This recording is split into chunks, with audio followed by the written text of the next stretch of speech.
It's been fascinating when I read the Quran, because as I read the Quran, I find a lot of the characters in the Quran are the same characters I find in my Bible. You have Abraham, Ibrahim, you have Moses, Moise, you have David, Dawuda, Jesus, Isa, John the Baptist, Yahya. But it's fascinating when you look at the stories in the Quran, they do not parallel the stories I have in my Bible. And I've always scratched my head and I said, hold on a minute, where do these stories come from? They don't parallel the same material. Let's give you some examples. Let's go back to Cain and Abel. Cain and Abel.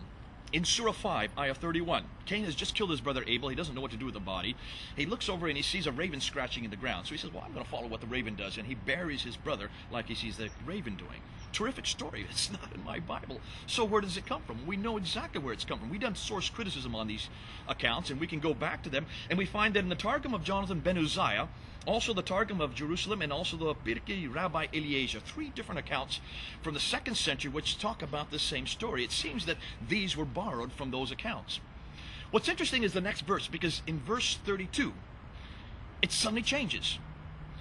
There's a reference there about the blood of Abel.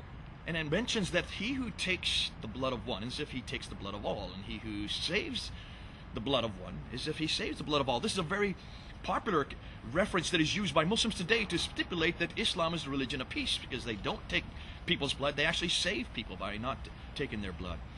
The difficulty is, what is it doing after verse 31?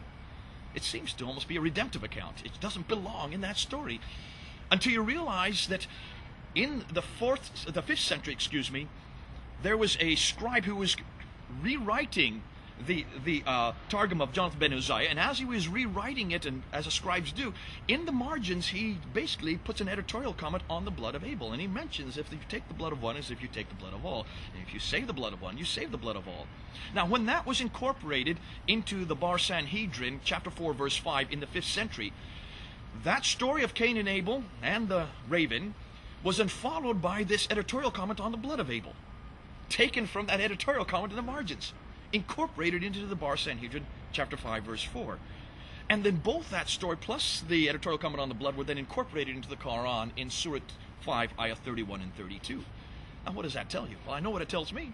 It tells me that we now know where this story comes from. It does not come from God. It was not divinely inspired. It was basically written by men. The earlier part written in the 2nd century, and then an editorial comment which was added in the 5th century, put into the document in the 5th century, then borrowed and incorporated into the Quran, probably the 7th or 8th century. We'll get into that later. Let's look at the story of Abraham in Surah 21. In the story of Abraham in Surah 21, ayah 51 to 71, we find Abraham in the middle of the night angered by all these idols that he sees. So he takes a large idol and destroys the smaller idols. The next morning, the people come to him and says, what have you done? He says, well, don't ask me, ask the large idol. And of course, they can't talk to the large idol. So they take Abraham and they throw him into a fiery pit. And the angel of the Lord then comes down and rescues him. Now, I sit there and scratch my head again and says, hold on a minute, I don't remember this story in my Bible. Where does it come from? And we've scoured, we've done some source criticism. We know exactly where it comes from. It comes from Midrash Rabbah.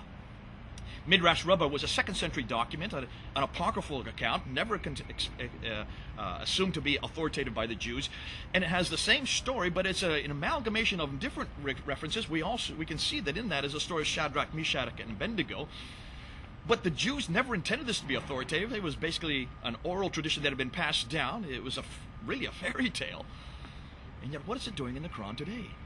Let's go to Solomon and Sheba. That's even a better story. In Surah 27, if you look in Surah 27, ayah 17 to 44, you will find the story of Solomon and Sheba. Solomon takes his birds and he uses them in battle. It's the first air force ever invented. And he would take his birds and they would fly up above the enemy and they would drop stones down on the enemy. On the bottom of the stones is the name of the men that they were going to kill. And he would train his birds every day. And every day he would march them. And one day he noticed that the hoopoe bird was missing and he got angered. Where's my hoopoe bird? And he looks to the south and he sees the hoopoe bird flying, lands at his feet. The hoopoe bird talks to him, he talks to birds. And it talks about this beautiful queen in the south, in Sheba. And he must go down and see her. And he says, well, no, you flap on down there and tell her to come and see me. So the hoopoe bird flies back down to Sheba, meets the queen there, and talks about this great king in the north, that she must go and see him. She talks to her retinue, decides that they're all going to come together, and they all come up to Jerusalem to meet this great king in Jerusalem. And they're about ready to enter into the throne room there. And as she's about ready to enter into the throne, she notices that the floor, she thinks is water. It's actually a mirrored floor. But she doesn't have that technology. That technology doesn't exist in Sheba. And so she picks up her skirts to keep them from getting wet. And that's where it ends in verse 44. Fascinating story, entertaining story. I'd love to know where it comes from. Why is it in my Bible? Well, for one very good reason. We now know where that story comes from. And it comes from the second Targum of Esther. Again, another 2nd century apocryphal account written basically for entertainment for the children, the Jewish kids at that time in the diaspora. If you look at the second Targum of Esther and compare it with Surah 27, you will see it's almost exactly the same story, almost word for word, except at the very end. In the second Targum of Esther, when the Queen of Sheba comes into the throne room and she looks and sees what she thinks is just water, that mirrored floor, she picks up her skirts to keep them from getting wet. According to the second Targum of Esther, she has hairy legs. Solomon, upon seeing the hairy legs, cries out in surprise. Now, that is not incorporated into the Quranic text for a very good reason. But what does that tell you? What does it tell me? I'll tell you what it tells me. It tells me that this story is basically a man-written story. It has human origins. It does not come from God at all. Muslims believe that these stories have always existed in heaven, and they were sent down piecemeal over a period of 23 years, between 610 and 632, from God down to, through the angel Gabriel, down to Muhammad. Yet we can source these stories long before Muhammad even existed. These are 2nd century, 5th century. Muhammad didn't come onto the world stage until the end of the 6th century and on into the 7th century. These are all man-made stories that have been borrowed and incorporated into the Quran. We know who wrote them. We know when they were written. In some cases, we know why they were written. They do not belong in what Muslims claim to be the Word of God. Let's go on to the persons of Jesus Christ. You look and see there's many stories about Jesus in the Quran. And when you look at these stories, they do not parallel the stories we have in the New Testament. They spend most of his time on his childhood. That he speaks from the cradle. He bends down a palm tree and feeds he and his mother. He takes some clay and forms them into birds and blows on them and they fly up into the air. Where do these stories come from? We can trace almost every one of these stories. If you go back and you look, and you will see Jesus' birth, the palm tree, in Surah 19, ayah 22 to 26. That same story is found in the lost books of the Bible. When Jesus talks in the cradle, in Surah 19, ayah 29 to 33. That comes from the first gospel, the infancy of Jesus Christ.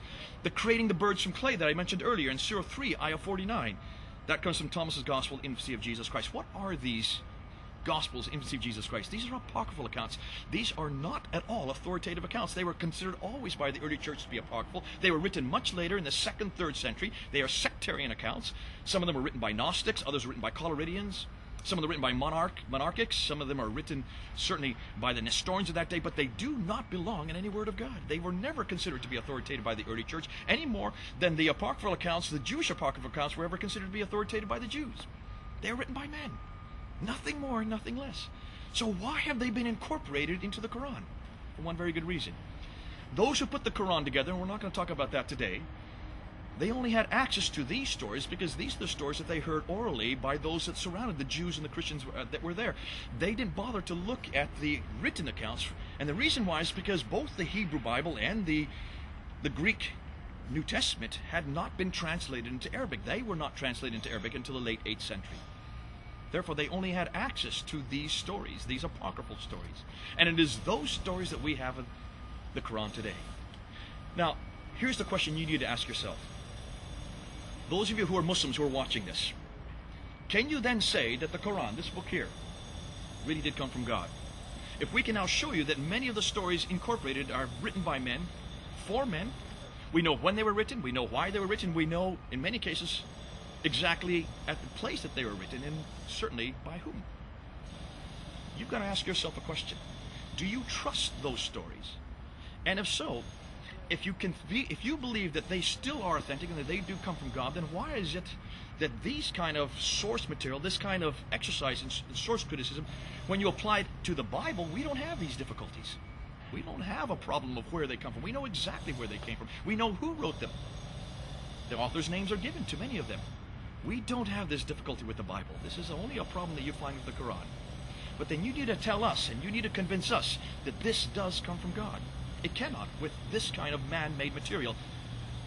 Failed man-made material. Confusion in some of the stories. I leave that for you now. Let's start the debate. I know it's going to be disturbing for some of you Muslims, but we need to talk about it, we need to debate it, and we need to come to conclusions. If you have a choice between these two books, the Quran and the Bible, come on back home to the Bible, because it does not have these problems. It is unique to the Quran. I leave it with you. This is Jay, over and out.